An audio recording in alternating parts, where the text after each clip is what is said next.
I was supposed to give a 5 minutes overview of the working group, and then Marieluna and Luca will reflect on our reading group sessions of the working group on Earth-based governance. They would each spend about 5 minutes to give some highlights on the reading group sessions, and then we will move into a brief introduction of our respective projects.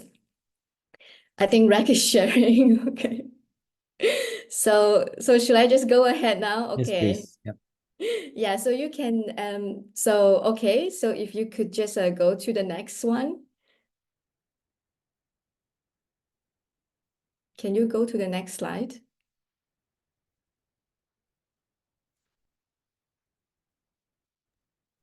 I'm trying.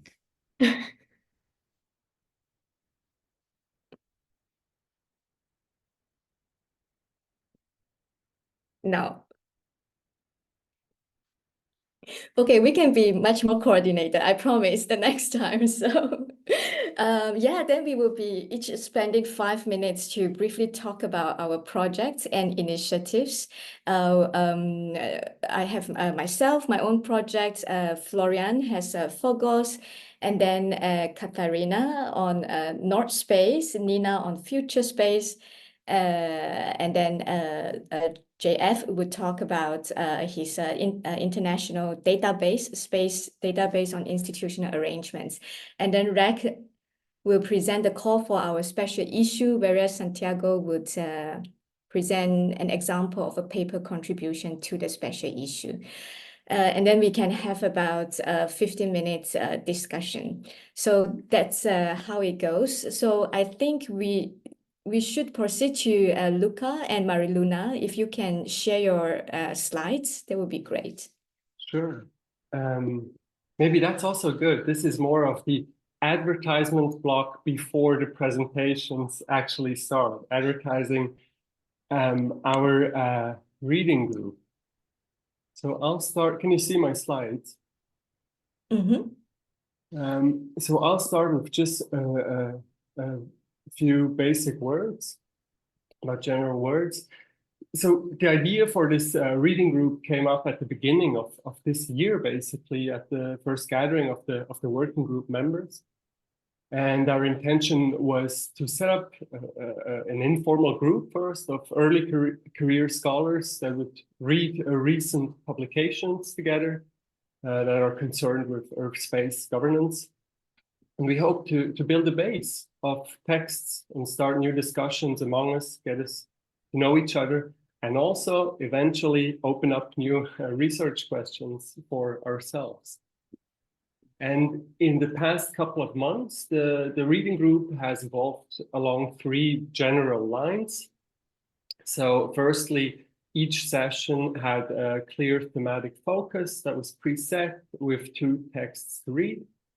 And this thematic focus and the accompanying text were usually also directly connected to previous and following sessions. So we tried to well, kind of make lines. And Marieluna will elaborate more on the session's actual content in a little bit. And secondly, we had participating authors. We quickly realized that since it is still a small field, many exciting texts were actually written by authors that were already members of the working group. And we wanted to take advantage of this privileged access and invite authors directly to the discussion. And this direct exchange with the authors has proven quite productive. We as readers were able to clarify terms and questions directly with the writers. And in exchange, I think the authors also understood how their texts were received and which ambiguities emerged with us readers. And it was also more than once. It was also interesting to see that authors came into the session with the disclaimer that they no longer stood with all of their statements. So it is a fast-moving research field.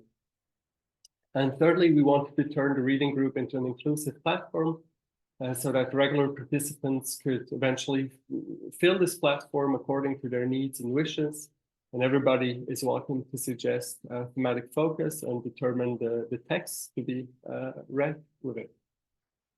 So along these three general lines that the reading group has evolved, and a few further remarks. The group of participants has grown continuously. The opening session had about 15 participants, and then came an unexpected sharp drop. And we were down to a few, but ever since the fourth session, we have leveled off at around 12 regular participants. And it is especially pleasing that the participants change and have very broad backgrounds. There are people from space agencies, the private industry even, and academia that are all represented. And in every session, we were able to welcome a new person, many of them that are not part of the working group, but have heard of the reading group about or hearsay or the newsletter.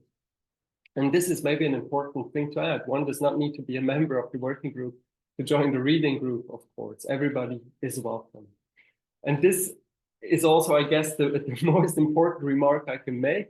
If you might be interested in joining or know of people who would like to read and discuss recent publications in Earth space governance, please get in touch with Marieluna and myself.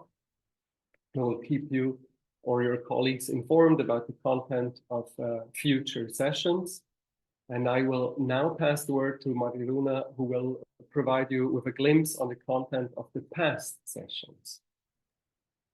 Thank you very much, Luca.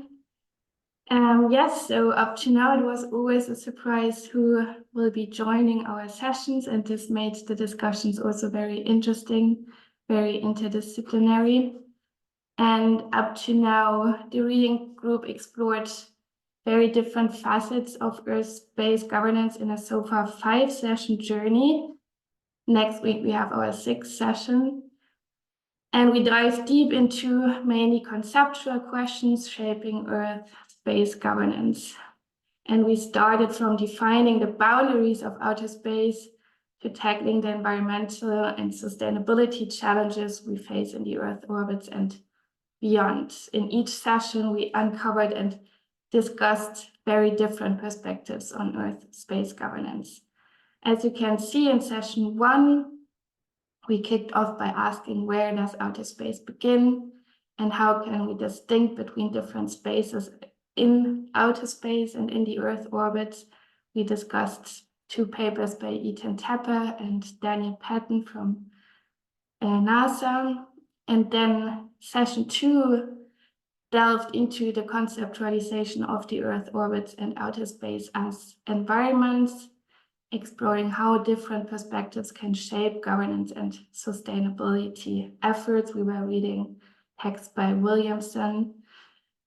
And then we moved on to the complex issue of whether outer space, or at least distinct parts of outer space, can or should be considered a global commons, which was session 3. And then we continued with an in-depth discussion of Earth space sustainability in session 5, where we discussed papers by Xiao-Shan and Rakhyun. And then in session 5, in session 5 and 6, we want to focus on concerns of sustainability within the Earth orbits, with a special attention to space debris and space situational awareness and space traffic management. And there we want to unpack the promises, but also potential pitfalls of space sustainability efforts in the Earth orbits. And as I said, our next session, the 6th session, is next week on 23rd of October at 2 p.m. on Zoom. And of course, everyone is always welcome to join our conversations. Don't be shy. It's, as we said, always a surprising composition of people from academia, but also practitioners. And this makes the discussions always very interesting and also unexpected sometimes. Thank you very much for your attention. Thank you, Luca, for sharing the screen. Thank you very much, Marieluna and Luca. That was a really good summary of what you have been doing. That is very much appreciated. We would leave the questions and answers more towards the end, unless there's burning questions. And I will now just very quickly give an overview of the working group. So you have seen the layout of the speakers and the topics today. So we can also move on to the next one. So very broad objectives of our working group is to facilitate space governance research within the ESG, the Earth System Governance community, to promote sustainability concerns related to space activities, to support early career researchers, to encourage exchange, collaborations, and science and policy interactions.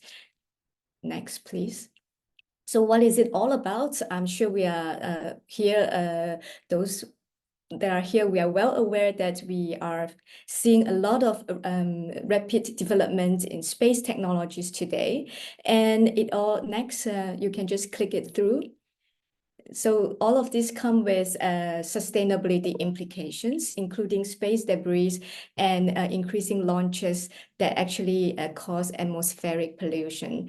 So planetary Earth sometimes becomes a playground to the billionaire companies, including the vision of making humanity a multiplanetary species. So with that, we basically question whether the existing understanding of the Earth system governance will remain sufficient. So Earth system governance refers to the governance in the Anthropocene for steering societies towards preventing, mitigating, and adapting to Earth system transformations from a planetary perspective. So in line with the salient developments that I've just shared with you, as we move towards these rising trends, we question what is governance beyond Earth-centrism? Do we need to rethink planetary perspectives? And what would sustainability mean beyond the Earth systems? To break it down to more specific topics, these are the topics that we have identified since the last annual meeting in 2023 of the Earth-Space Governance Working Group. We are especially interested in the changing roles of the state and private actors in view of new space. What are the interrelations of extraterrestrial politics, how geopolitics on Earth shape political tension in space and vice versa? What are the potential global institutional architectures? What is the role of space in the future making of sustainability? And also eventually, what are the challenges to address integrative Earth-space governance for Earth-space sustainability? At the moment, since 1.5 years ago, we have now more than 55 members and growing, and about 50% of these are early career researchers, PhDs, postdocs, but also early tenure track professorships. We are supported by our scientific steering committee and an expert advisory board, and the SSC and the advisory expertise from the advisory board basically complement one another. We are looking at the potential of upgrading to become a task force within the Earth System Governance Network. By becoming a task force instead of a working group, we should strive for more coordinated research activities as compared to this past 1.5 years. That means we should have more inter-project collaborations, joint papers, issues, workshops, writing retreats, etc. By becoming a task force, it also means a better integration with the broader themes of the Earth System Governance Project. And it means also we should try to have more alignment and collaboration with other task forces and working groups within the ESG network. And a more longer term perspective is perhaps to apply on behalf of the Earth System Governance Project to become an observer at the UN COPUS. So yes, and then Marieluna and Luca has already presented the reading group sessions. This is the outline of some potential future activities.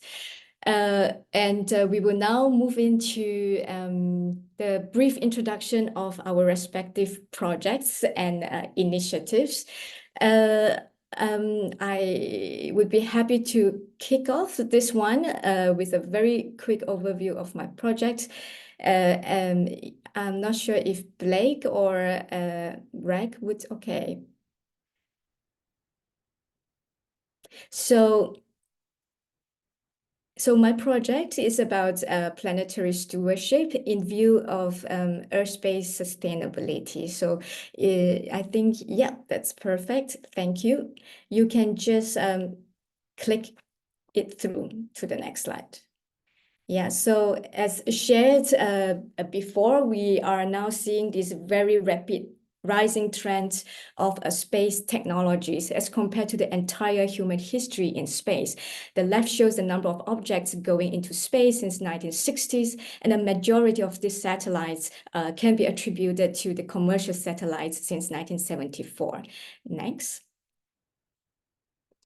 And that was until the early 2022, and we can now look into the next several years until the end of this decade. So this shows that states have registered radio frequencies with the ITU for more than 1.7 million satellites in the orbit. So whether these foulings at the ITU would actually come through is another question, but we see the amount of aspirations and resources going in this direction.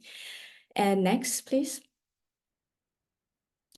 And of course, we have also seen large, powerful companies like SpaceX that launch claim that these are now the largest rocket ever built, and the same technology can bring humanity to become a multiplanetary species.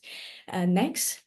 So these rapid developments are creating new sustainability problems, such as space debris. And if the accumulation of these space debris or congestions is not well taken care of, it is going to bring negative consequences, including threatening the sustainability of these infrastructures.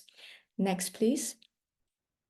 So the existing sustainability paradigm, the mainstream sustainability paradigm, mainly rely on the idea of the spaceship Earth, whereby outer space is an external environment with no interactions with what's happening on Earth. That space is dark, cold, to be conquered. And Earth is like a spaceship that has to navigate through this darkness and hostility. So in view of the rising sustainability challenges that I've shared, this mainstream sustainability paradigm is increasingly insufficient to deal with these rising challenges. Next, please. And together with my colleagues, I have proposed the idea of Earth space sustainability, which is an expanded system boundary of analysis. So Blake, you can just click it through here to take into account the positive and negative interactions with outer space environment. So you can just click it through. Yeah, so observation satellites, we know they contribute by monitoring carbon emission, and internet satellites can reach the unreachable, potentially bridging global digital divide. And space debris management can cause negative consequences if we do not take care of it, leading to the loss of space infrastructures. And finally, the idea of mining the moon and Mars is reinforcing extractivism back on Earth. So this is these positive and negative interactions are impacting the environmental integrity and social equity on a planetary scale, which means that sustainability problems on Earth and in space are increasingly interconnected. Next. So because of this increasing interconnection, the fundamental values, beliefs, and institutions that guide stewardship for sustainability requires a paradigmatic shift towards simultaneously caring for Earth and space. And this bears, next please. This bears implications to our understanding of planetary stewardship. The concept of planetary has to more actively consider Earth as a planet situated in and interact with the space environment. Next. Whereas the idea of stewardship connotates that humans can be active self-regulating agents in the face of planetary sustainability crisis. And this is now unfolding in an Earth space system that is changing and to be changed. Next, please. So we can now observe 4 distinct planetary stewardship approaches. A state-centric one that is strongly driven by geopolitical rationale. The second one would be a technocratic, whereby we see international techno elites gather and believe in technological solutions. And the third would be a market/economic rationale, such as this interplanetary habitat and settlements that focuses a lot on increasing payloads, cost efficiencies, etc. And finally, a global community rationale that put forward local and cultural values. So next, please. The project of Planet Stewards, we are interested in how these different approaches impact Earth space sustainability in terms of environmental integrity and social equity. We are also interested in their coexistence, how they impact one another, their potential trade-offs and synergies. Next, last slide. So with that, I'm happy to share that we have recently hired the team members. Blake is here sharing the slides for me. Thank you very much. They will start their projects very soon, in a few months' time. And the project is also supported by the International Advisory Board, where Vrech is part of. And we also welcome collaborations and people to join us. So if you could just click to the next, that's the ending slide. Thank you very much. I hope I took 5 minutes. I didn't really check, but we should now move on immediately to Florian. That is next on my list. Okay, sure, no problem. Let me quickly see if I can share my slides. You see this? Yes, you're much better than me. Okay, great. Okay, so thank you very much, and I'll just quickly give you an overview of our new cost action, which officially started less than 2 weeks ago. And so the background to this, and all of you are of course interested in outer space affairs, so none of this is really new for you. But the background is of course that we're seeing an intensification and diversification of outer space activities, which raises a lot of different challenges in terms of the integrity of the outer space environment, in terms of social and economic equity, but also in terms of the peaceful exploration and use of outer space in terms of increasing superpower conflict, militarization, and so on. And the purpose of this cost action is to create a linkage between space governance and space futures in the 3 domains of peace, equity, and environmental integrity. And so this is a regular cost action. I'll say more about how that works in a second.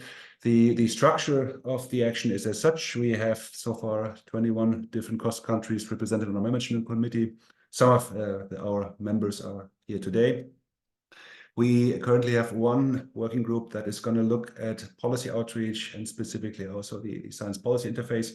We have a second working group that's going to work on the conceptual framework underpinning this action. And then starting from next year, we will have 3 additional working groups that respectively are going to look at peace, equity, and environmental integrity in outer space. So the first thing about all of this is that this is not a research project. This is a networking tool. So we are effectively funding different kinds of networking activities, okay? So just as a bit of an overview, what cost actions can fund are, for example, meetings, meaning scientific events, workshops, but also training schools for doctoral students, for instance. We are able to fund mobility, meaning short-term scientific missions where you're able to go on a research visit to an institution in some country and carry out research linked to the overall aims of the action. We are able to fund also conference participations for young researchers from so-called inclusiveness target countries, which is Northeast, East, Southeast Europe, as well as Portugal. And then in addition, we are also able to fund different types of dissemination activities. In all of that, also just as background, we are requested to keep in mind the cost diversity criteria. So one of those diversity criteria is that special consideration should be given to young researchers defined as people who are under 40 years of age, which led to some awkward questions at our management committee meeting 2 weeks ago. Secondly, we are requested to also give special consideration to female researchers, and then finally to researchers from inclusiveness target countries. So what we are going to do over the short term, meaning the next year, first, we are still in the process of setting ourselves up, setting our working groups up. We created a core group of people who will work on the most important decisions over the next few months. We have elected the first leadership positions. So Shan and I will be co-chairing this action together. Rakhyun has been elected as leader of Working Group 2 on conceptualization and synthesis. We will probably shortly be adding an additional co-lead for that working group. And in addition, we have also elected other leadership positions, including our science communication officer and so forth and so forth. So we will be setting all of these procedures up in the next couple of weeks, and then also including website and dissemination materials and so forth. Secondly, we will organize a number of meetings. In probably May, we will hold a meeting of Working Group 2 to work on the analytical framework, which will underpin the further work of this action. We are going to have other meetings at the working groups throughout the next year. We are planning to organize or co-organize a scientific event. Details still have to be clarified. And we will also soon be in a position to fund different types of mobility arrangements, so especially the so-called short-term scientific missions and ITC conference grants. And then finally, what is also fairly important over the next year is to increase our network, to also integrate more stakeholders from the sector into our network, and to start working also on policy outreach. So over the longer term, one of the aims of this action is to produce policy relevant insights. So we are going to try and work closely also with the space policy environment. We've got a number of partners in our network who are already very well connected. We will also do that, and we will be producing a series of policy briefs. But we will also be organizing summer schools for doctoral students, other interested students. And we are going to have a number of other types of networking activities, mobility funding events, and so forth and so forth.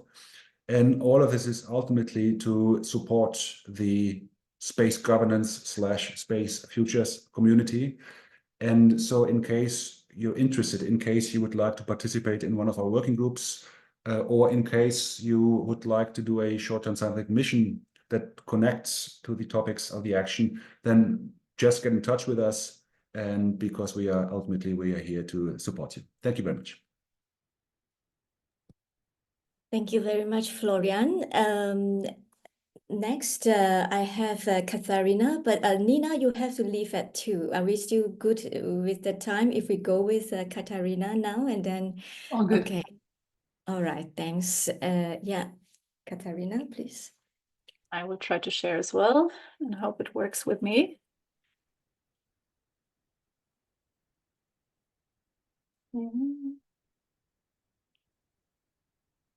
Just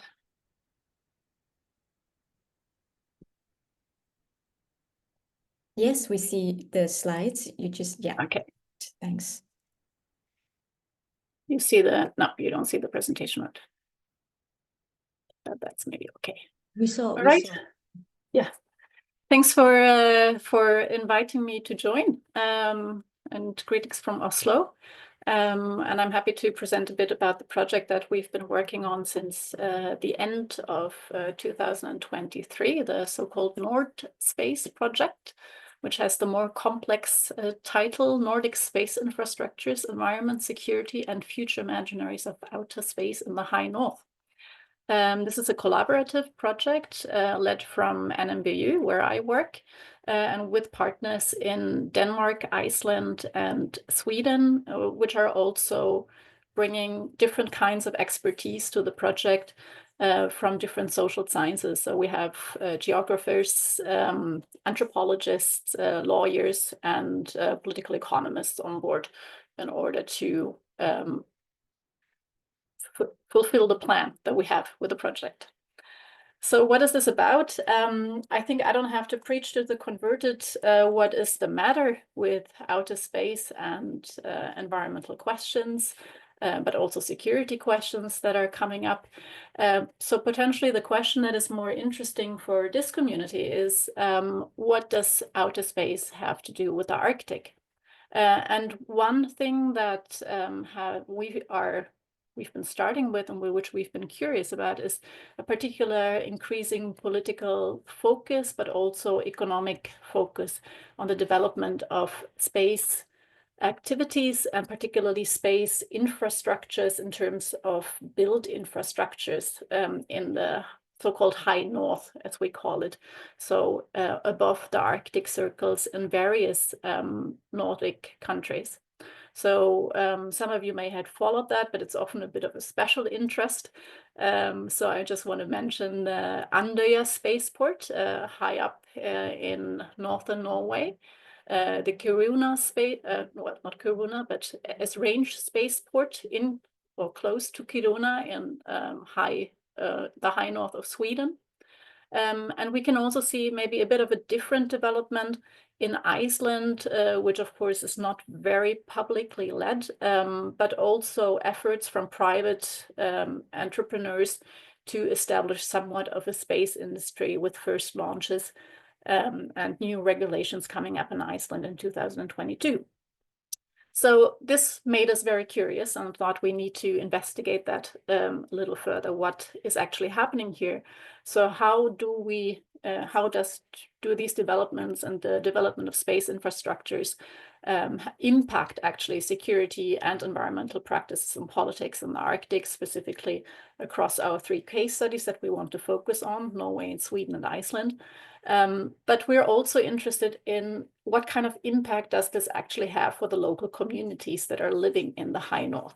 So I think this project is a bit more focused on the so-called earthly outer space. So in which way developments and changes in built environments and activities have also implications for the environment and direct populations living in those vicinities. So that's why we have a focus not only on Norwegian, Swedish, and Icelandic politics here, but also very much a concrete focus on the development of those launch sites in the high north here. So we started with our fieldwork also this year. This is up there from our first visit in very beautiful Andenes, where Andøya Spaceport is located. And where on the right side you can see the launch pads that are being built led by Andøya Space and Spaceport. And we have basically 3, so this is one part of the project, of course. So we have 3 different work packages that we're looking at where different expertise come in.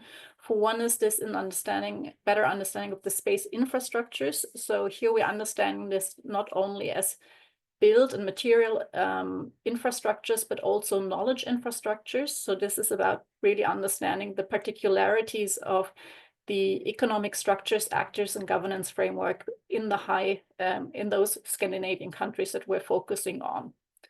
So more of an economic and actor-related social network analysis that we're planning here, and currently are in the process of doing.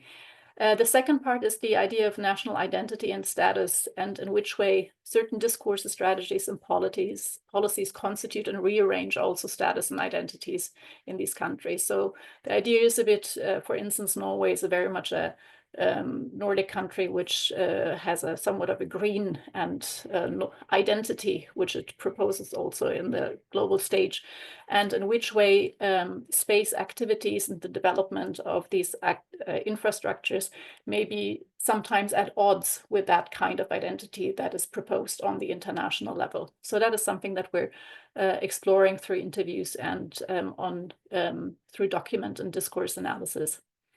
And the last one is the future imaginaries, which is to understand in which way those actors that are involved in space activities, how they themselves narrate and understand the futures of outer space related to potentially its contribution to security, but also environment, and in which way these future imaginaries maybe also sometimes manifest quite differently in those local communities in the high north. So in which way policymakers, economic actors, but also populations may imagine the same thing, but sometimes also very contradictory things. So we're in the midst of it, so I can not give you so much on the results yet, but I think some of our initial ideas that we thought about have turned out to be going in that direction. Oh, now you see my screen, or yeah. Thank you very much, superb, Katharina. Next, we have Nina on future space.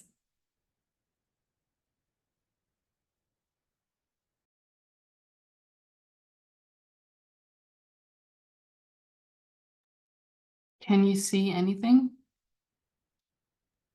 Not yet. Maybe you can, yeah. Maybe go, was it on a presentation mode?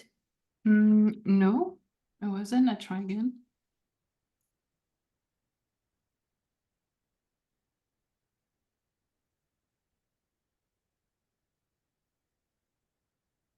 Yes. Yes, Do you see perfect. it? Okay, wonderful. So yeah, thank you very much for inviting me. It's fantastic to hear about all these interesting space projects going on.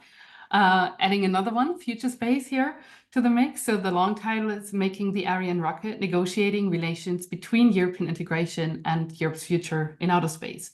So it's also an EOC project for 5 years, and we just arrived in our 2nd year now.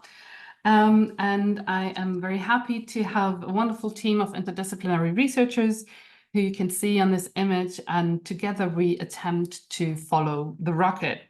So Jean mentioned it already. I more or less skipped the part. The point of departure for our project is that there is a new global space race in full swing, where we see that government and commercial actors in many countries are putting forward bold and ambitious visions of human futures in outer space, from space tourism or asteroid mining or settlements on the moon and eventually Mars.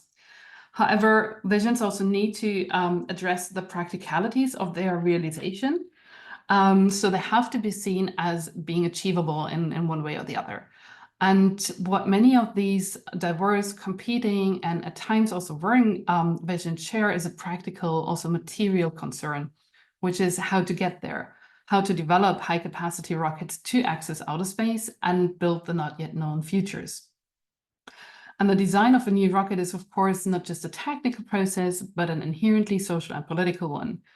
And the Future Space Project understands rockets as important seismographs for the mid and long-term futures of both human space exploration and related social orders on Earth.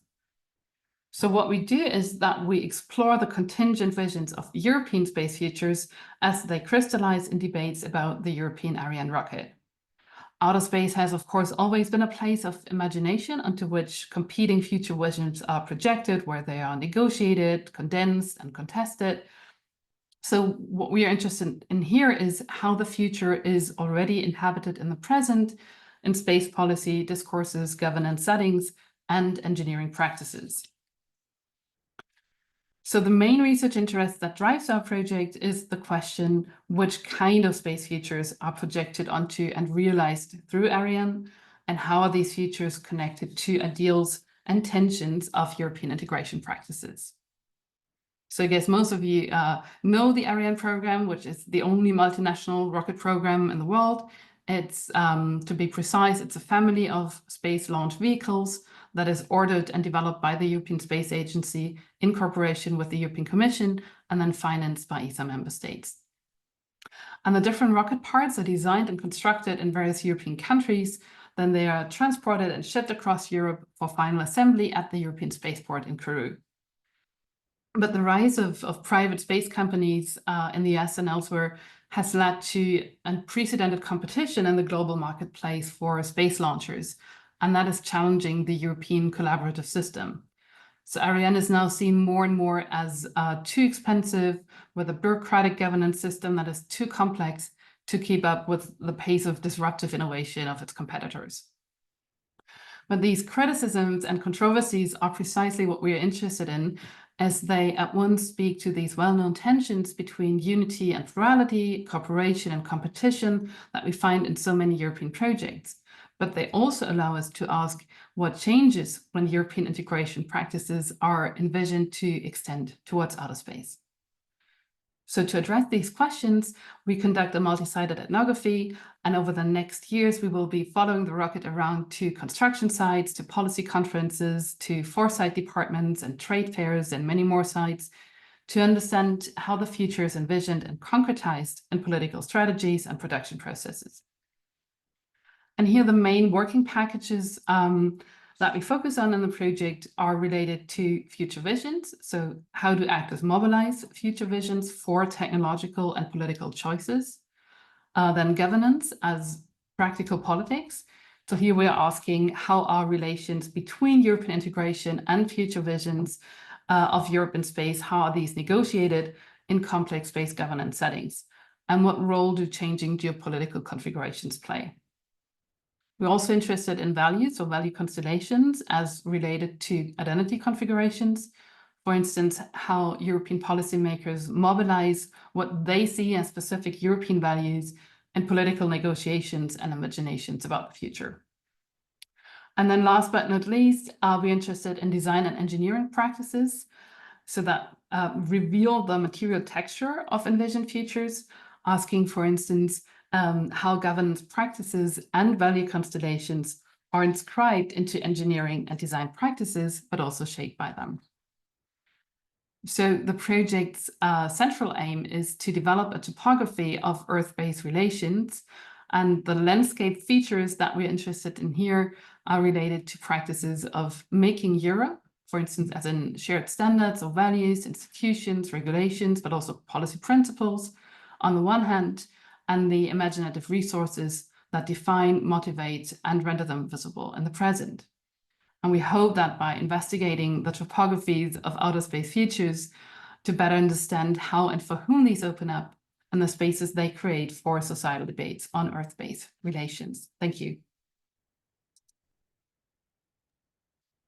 Thank you, Nina. That's great. And next we have JF. So after JF, perhaps we can see whether there are immediate questions for Nina before she has to leave at 2.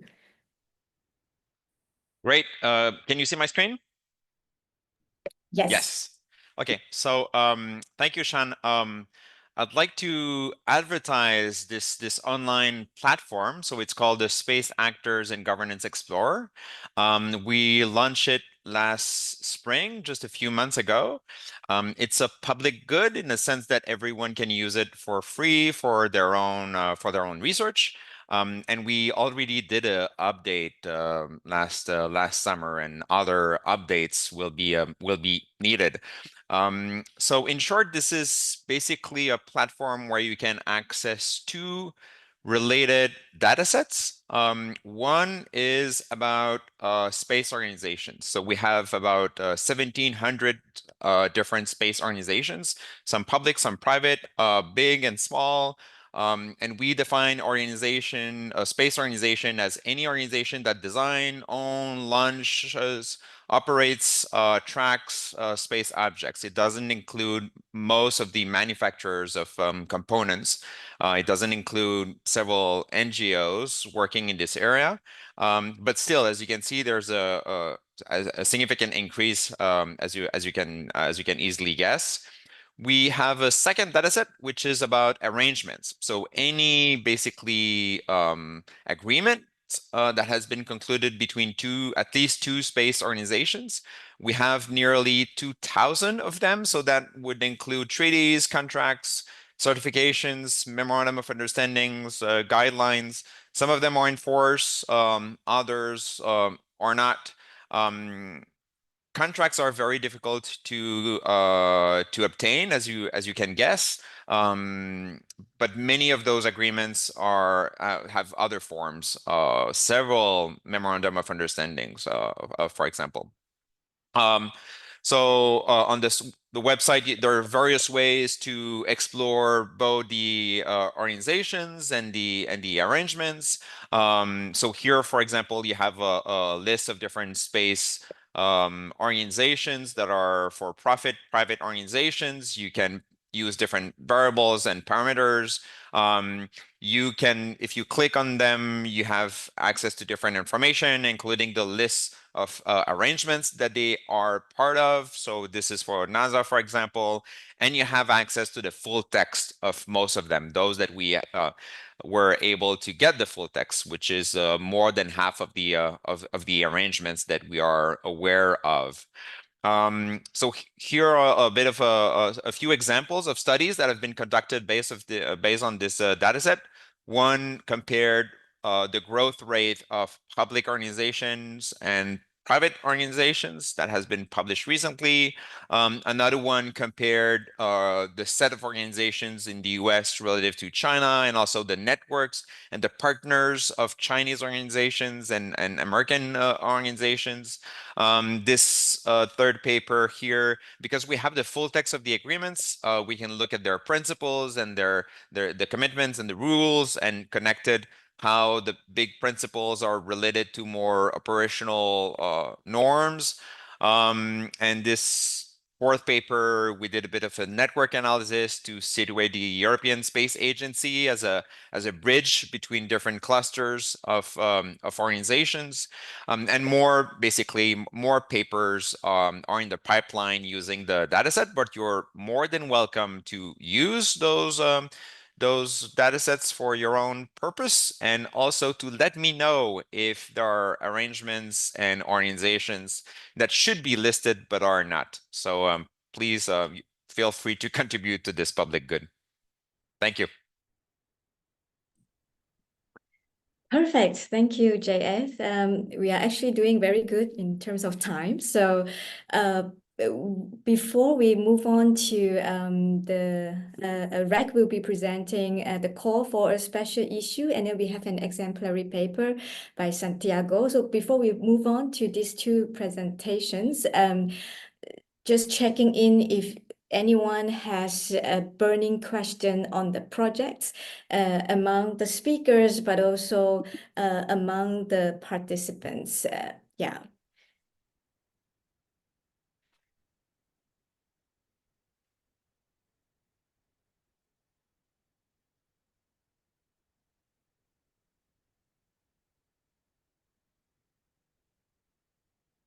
So I cannot see any hands up. Oh, wait, there's one. Okay, Brad. Hi, Brad. Can we Hi. see the participant or? I don't know. Oh, Can you yeah. hear me? Yes, we can hear you.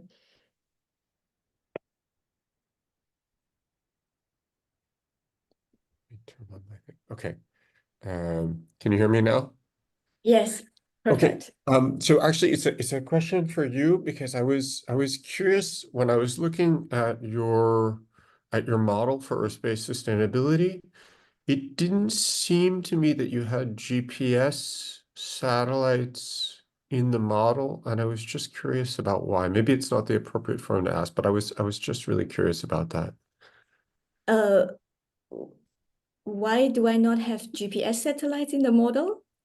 Yeah.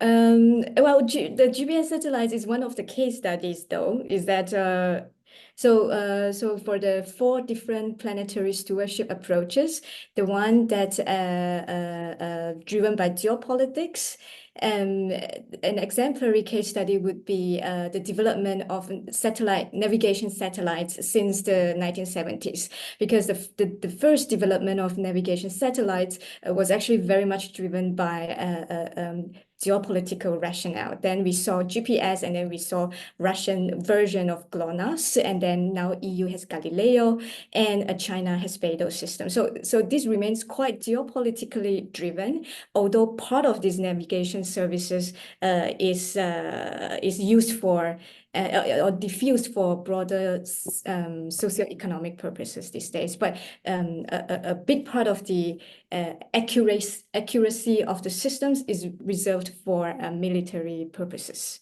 So that's in short.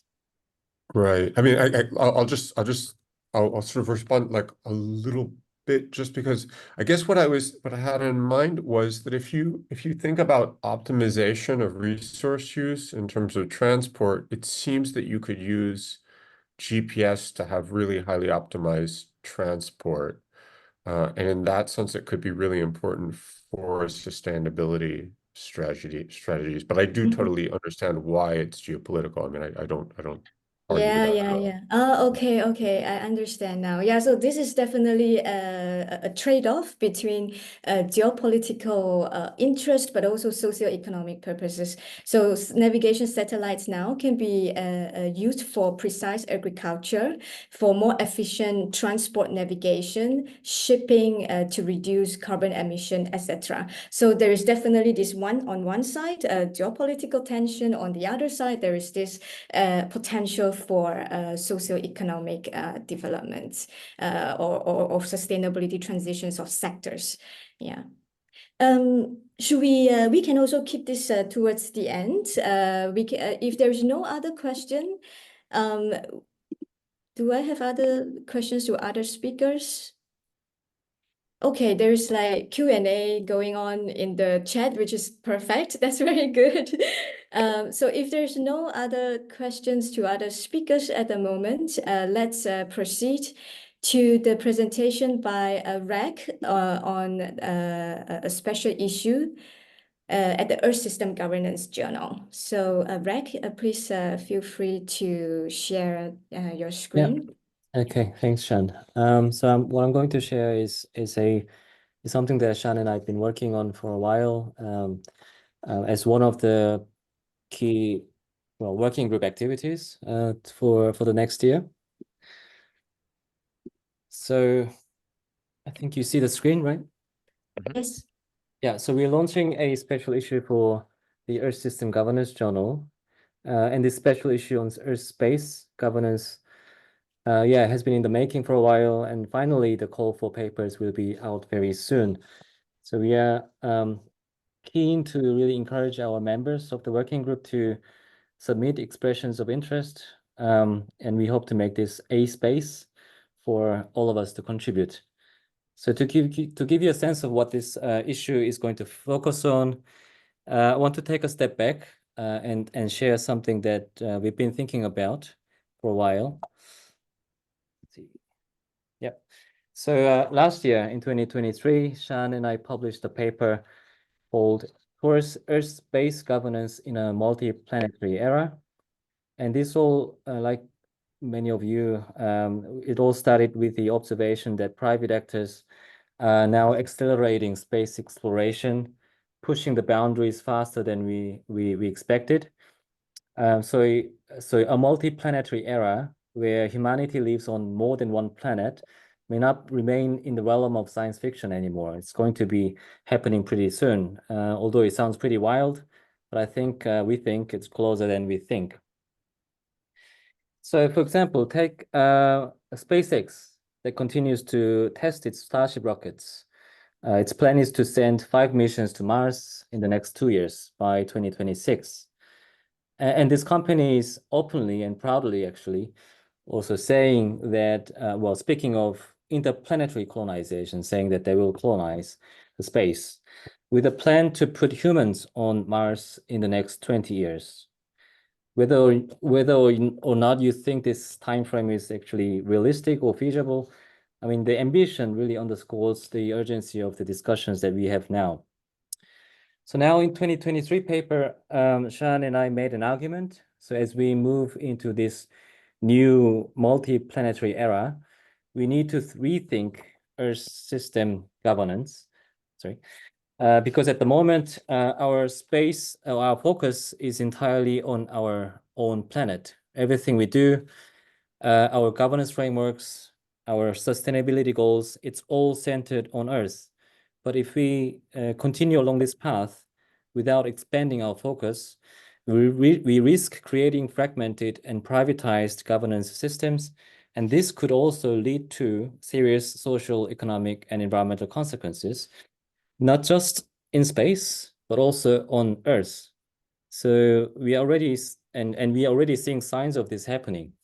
So, for example, look at the Artemis Accords, where with which the United States and the like-minded states are essentially bypassing the Outer Space Treaty to create a legal basis for the commercialization of space. Or take Elon Musk's plan to make his own laws on Mars. He claims that no Earth-based government has authority over Martian activities, basically turning Mars into a billionaire's playground where international law is not going to matter anymore, and privatization is going to be the norm. And then there is this idea that space activities are being promoted as a solution to sustainability crises on Earth. But we have to ask, I mean, will they actually solve our problems here, or just reinforce the root causes and may even create new problems? So we believe it's absolutely critical to develop a new paradigm for governance, one that truly integrates Earth and space in a meaningful and holistic way. And that's where Earth space governance comes in. So this concept builds on Earth system governance, which, as many of you know, is a robust framework for addressing global environmental change. But there is a limitation. It's focused on Earth, as I said, and in doing so, it maintains the dichotomy between Earth on the one hand and space on the other, a divide that is increasingly being challenged and questioned. What we are proposing with Earth-based governance is essentially an expansion of this framework to address both Earth and outer space. And it's about recognizing that these two domains are not separate anymore, that what happens in space has a direct impact on Earth and vice versa. So Earth-space governance is all about extending the principles of Earth system governance to a multi-planetary setting. It's about preparing for a future where human activity in space is not just a possibility, but also a reality. So with that sort of the background, this special issue we are working on is all about laying the foundation or groundwork for this new framework. We will be focusing on 3 key dimensions: the normative dimension around the questions of what Earth-space governance should look like, the analytical dimension around the questions on where governance is at today, and the transformative dimension on the questions on how governance could be or could be transformed. And we are asking questions like, what are the philosophical foundations for addressing life and sustainability in outer space? How do we define boundaries in Earth-space interactions? And how do different worldviews shape these systems? What institutions are involved in governing Earth-space interface, and how can they be improved for sustainability? Who are the actors in Earth-space governance, and what are the power dynamics at play? And how can we ensure marginalized voices are heard? And finally, what are the most urgent environmental, social, and economic issues that need to be addressed through Earth-space governance, with a particular emphasis on ensuring justice and fairness for all? So these are big questions and challenging questions, but they are also necessary questions if we want to ensure that this multi-planetary future is one that benefits all humanity, not just the privileged few, as well as also different life forms, including the life forms that are going to be introduced to outer space objects, including Mars. So we hope that this special issue will serve as an opportunity for us to start answering some of these questions. And now I'd like to sort of emphasize that this special issue is an opportunity to bring us together, the working group together, also to bring your insights, theoretical insights, empirical insights, in thinking about how, a new governance paradigm we need to build for a multi-planetary future. So please consider joining the working group if you haven't done so yet. We are always welcoming new members. You can simply send an email to us. And I think this is the first pun I have ever made. There is space for everyone. So yeah, but now I think, so last thing to say, maybe briefly on the timeline. So we're looking for full paper submissions by early 2025. The first round of reviews will take place around June or July next year. And we expect final revisions to be completed by the end of 2025. The full issue will be published by June 2026. But then because the ESG journal is an online journal, where nothing is going to be in print, so we are able to publish papers as they are being accepted on a rolling basis. So that's everything I wanted to say. So thank you very much for your attention, and please consider contributing to this special issue, and any queries and inquiries are welcome. Thanks very much. Perfect. Thank you, Vrech. So now final presentation for today. Santiago is going to present a potential contribution to this special issue. So we are all very much looking forward. Hello, everyone. Let me see. Okay. Can you see that? Yes, we can. Yeah. All right. Hello, everyone. I'm Santiago Vrech. I'm a PhD student candidate at Utrecht University, and I'm basically researching questions related to the new space age. And the title of my presentation is Governing Celestial Bodies Unilaterally. And related to this is the question of, can we acquire private property, and what the implications of this has for governance? So it all starts by the very new report published by Mario Draghi, the president of the European Central Bank, called The Future of European Competitiveness. In this book, it's the book. So in this book, it's an entire chapter dedicated to space. And importantly, after some economic analysis of what's going on in space, Draghi ends up by saying that the EU lacks a unified legal framework for the space sector. Santiago, I don't know if you have a hotspot or a different internet connection. It's just that your voice is breaking a little bit. Do you have like a a different connection? I'm connected to the.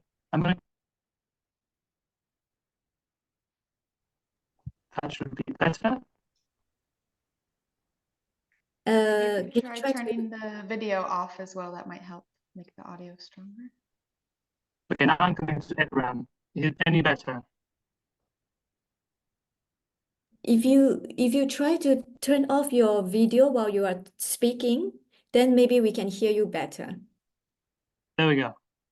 Now, okay. So, okay. Let me restart again. So, basically, what I want to do in this presentation, and please do let me know if my internet is any better now.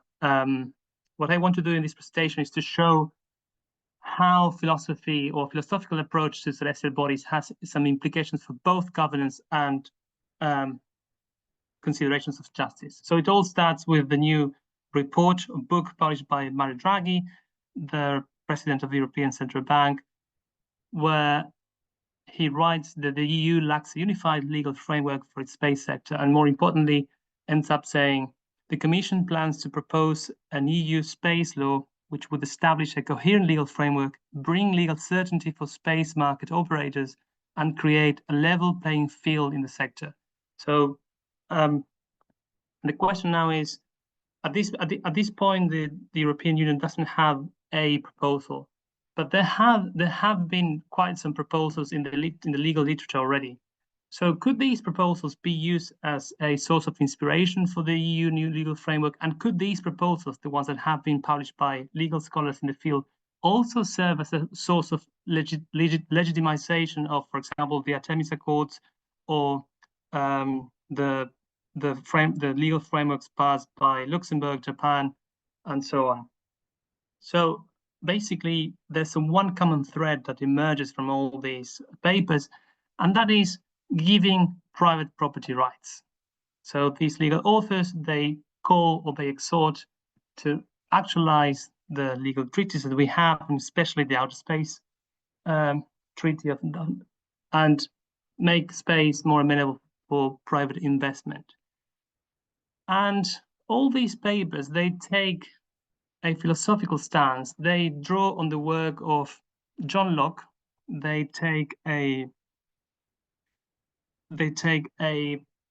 what is called in philosophical terms a labor theory of property, presented by John Locke. This is a theory of the 17th century. And basically what this theory tries to do is to spell out the intuition that when you work, when you labor into an object, you acquire property rights to that object. So for example, say that you build a house, and I ask you, what is that your house? A sort of intuitive answer for you would be to say, yeah, of course, I built it. Likewise, say that you managed to go to space and you managed to mine an asteroid. And if we ask you, do you own the minerals of that asteroid? A sort of intuitive answer for you would be to say, yes, of course, I worked, I labor into it. I spent money, I went there, I labored into it, so now it's my property. Now, it's important and very important for my purposes to show that this theory, this Lockean theory, allows for unilateral appropriation of unowned objects. That means unilateral appropriation allows you to create property rights by your pure will. So think again about my example of the house. Before the house was there, you just went there and built a house. So you didn't ask no one else to hey, would you like to have new duties? Why new duties? Because once you manage to build that house, I get a new duty of not trespassing that house, right? Private property rights always come with duties associated to it. Now we can't enter your house without asking you for permission. Likewise, if you bring back the minerals of an asteroid, you will have a right to use those minerals in the way that you want, and we'll have a duty not to say misuse or steal those minerals. So that's important, right? This is unilateral acquisition of private property. This theory and all these legal scholars then endorse the idea that we can create property when property doesn't exist, unilaterally by your own will. And I think a good example of this that we can see in nowadays is Elon Musk's whole idea of occupying Mars, because a labor theory of property basically equals, in a certain reading of the theory, to a theory of occupation. If you manage to occupy a place and because you managed to work by building fences or by building a research station and so on and so forth, then you kind of get property rights to it. So the Lockean theory would give Elon Musk a sort of justification for his plan. And what are the consequences for governance? Well, if we go to the terms and services of Starlink, we'll see that he thinks that Mars at the time of settlement, dispute will be settled through self-governing principles, establishing good faith at the time of Martian settlement. So what I want to say then is that this philosophical theory of property right has implications for governance and for justice. But now, is this a good theory? Is the argument that Locke is giving, or that these legal scholars are giving, are they good reasons for this? And I don't think so. I think the unilateral appropriation, I think that creating private property rights without no one consent, without the consent of all the other affected parties, because remember, once you create private property rights by your own will, you affect all of us. I think that violates our moral equality in two senses. But let me concentrate on just the same powers or the same rights that we all have. Before appropriation happens, we all have the same rights to use, say, Mars. So what gives you the right to be a kind of moral legislator and to decide by yourself, oh yes, I'm going to own this planet, or I'm going to own the minerals of this asteroid? or if you want to think it more more on Earth, you can think about my example of the house. Before the house was constructed, we could all walk through the patch of land. But once you build the house, we cannot do that anymore. We cannot trespass your property. So again, the question is, on what terms can you justify having more rights than all of us? If we want to adhere to an idea of moral equality, I think we have reasons, or at least one reason, as I'm showing here, to say that unilateral appropriation is not a good idea. And just in order to conclude, what is it that I'm doing here? How is that philosophy can contribute to governance and to the governance of celestial bodies and the new space age?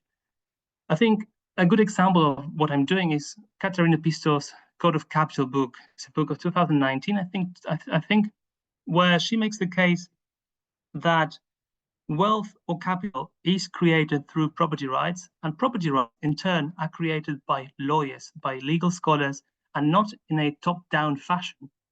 On the contrary, property rights are negotiated, are made in practice, taking into account the persuasiveness of arguments.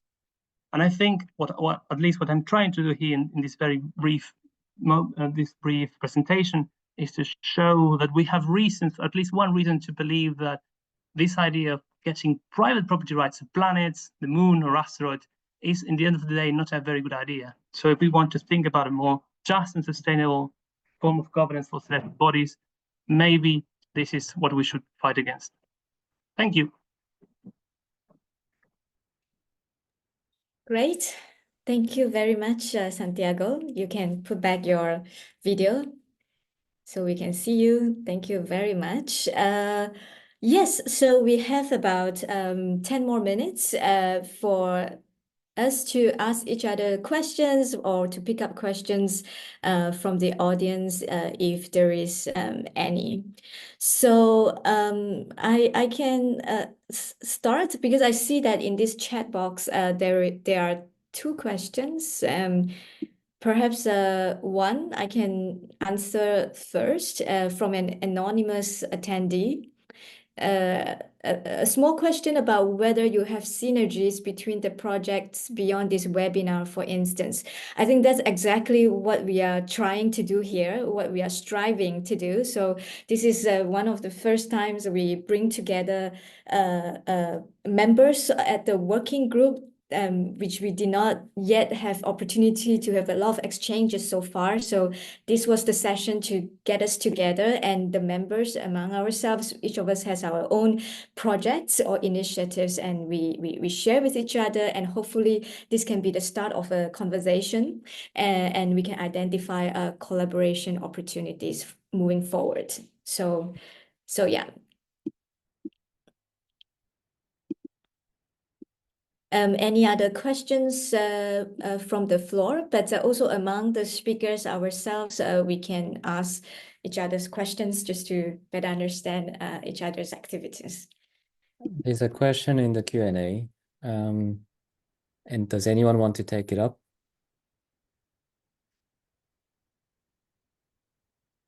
Any brave soul on the question of moratorium?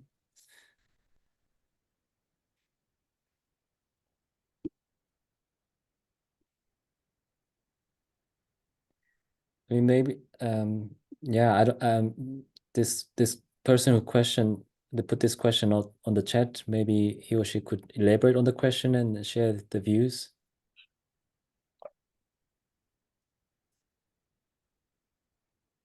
Or is it not possible?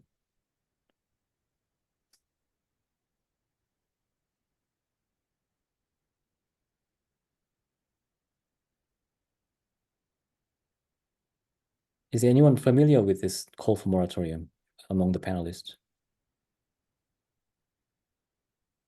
Yeah, that makes also me difficult to answer this question.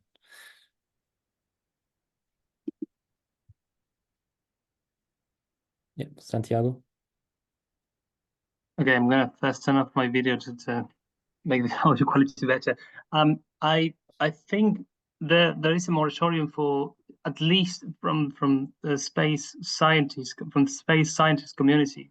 So we have competing interests to the moon, for example, right? We have a competing interest between scientists who want to place telescopes in the moon, but also between space miners that want to mine the moon.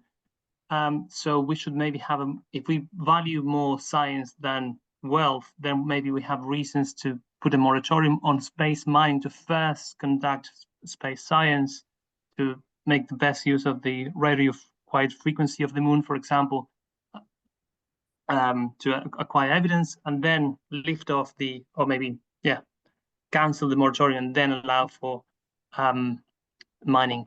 I think that's the way I'm familiar with the term moratorium for space. Yeah, I can add something. I think the question, if it is directed towards a moratorium of activities in outer space, so beyond the Earth orbits, I would argue that theoretically it is not too late yet. So if we distinguish the Earth orbits from outer space, we could say for a moratorium regarding activities in the Earth orbits, it's of course way too late because we are 100% dependent on using the Earth orbits. But we are not yet dependent on using all the rest of outer space. We are not depending on mining asteroids. We are not depending on using resources on the moon. And we are definitely not dependent on going to Mars.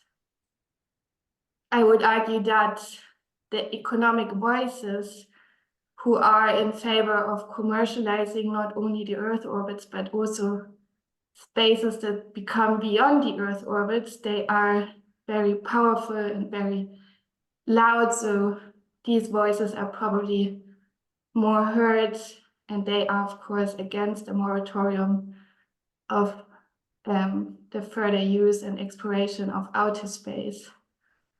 And if you ask around in, well, the average civil society, people who are not that much engaging with questions of equity and peace and justice in outer space, many people would probably say, well, yes, let's do a moratorium on activities in outer space, so beyond the Earth orbits, and first clean up in the Earth orbits before we go even further, because actually we don't really need to go further beyond the Earth orbits. That would be my take on this question. Thank you.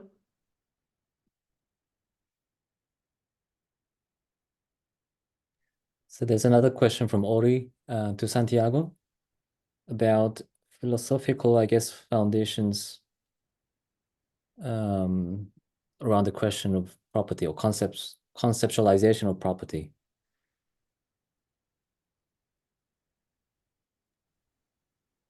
I think for now the hypothesis I'm exploring that if we want to push back against, if we have philosophical reasons to push back against the unilateral appropriation of property, if we think that you cannot get property rights without consulting anyone else, because again you would be thereby violating our moral equality, I think that one way to resolve that problem is by creating a multilateral agency that could consult each and all affected parties to the space to what to do with space, right? If we want to create property rights, maybe that's allowed under the condition that all of affected interests could be that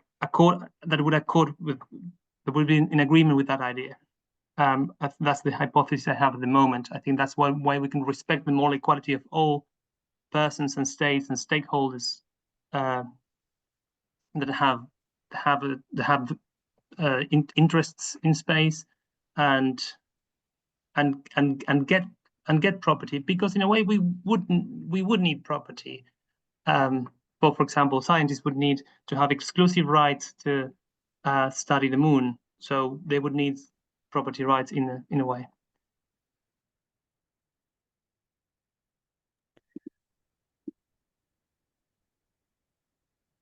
There's a hand from Brett. Okay, so this is also a question for Santiago about this question of property rights. One thing that I'm interested in is if you have any intuitions on ways in which, say, these arguments, which might be accepted on Earth, wouldn't work in Mars because the conditions would be different, right? Like I feel like if I'm listening to you, I feel like you're trying to sort of dispute arguments, say basic arguments about property,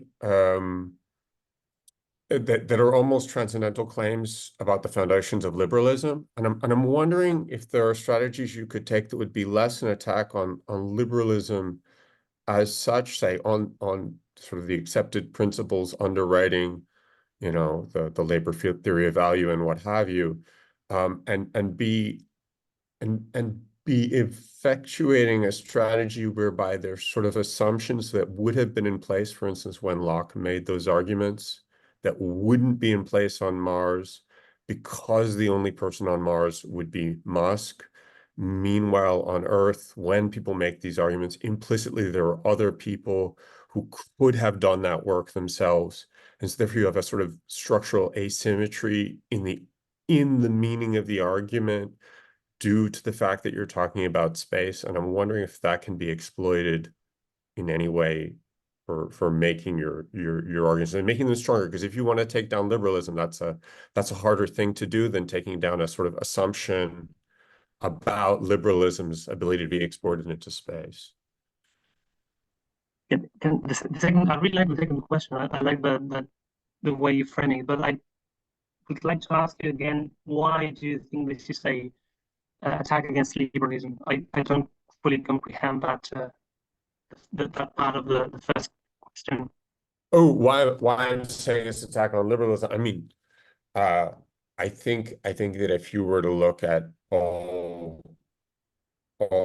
liberal political theories, as opposed to communist theories, they implicitly accept a labor theory of value. I mean, just historically speaking, they're built on those assumptions. And I might be wrong about that, right? You might be able to find one that doesn't work that way, but I am assuming that so much of liberal theory descends from Locke that these kinds of assumptions would be cooked in, right? I mean, that's where it's coming from.